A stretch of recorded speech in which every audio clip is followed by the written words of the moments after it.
Welcome to Samba Samba. Enjoy the video. You're going to free iCloud Drive photo storage now. First, make sure your iPhone is signed into the Apple ID that owns the iCloud storage and on stable Wi-Fi. Open Settings, tap your name, then iCloud and Photos to check current usage. Once you see what's stored, disable iCloud Photos only if you want to stop syncing. Otherwise, leave it on and manage storage by selecting photos to delete or offload. This avoids accidental loss while you prepare the cleanup. Next, you'll remove the items occupying space. In Photos, sort by media types to find videos and large captures. Tap Select to remove them in bulk. Then open Files and inspect iCloud Drive folders.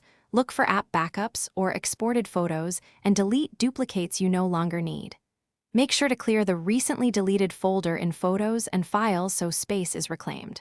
Once done, check iCloud storage again in Settings to confirm the freed capacity, and repeat for any missed folders. To finish, verify the storage change in Settings under iCloud Manage Storage. The numbers should drop. If usage doesn't update, make sure Recently Deleted is empty, then reboot the phone. If still stuck, sign out of iCloud and sign back in to force a sync. Also consider enabling Optimize iPhone storage to keep smaller local copies while originals remain in iCloud. If a specific app keeps reuploading, disable its iCloud Drive access temporarily until the space stays. Thanks for watching. Consider subscribing if we helped you.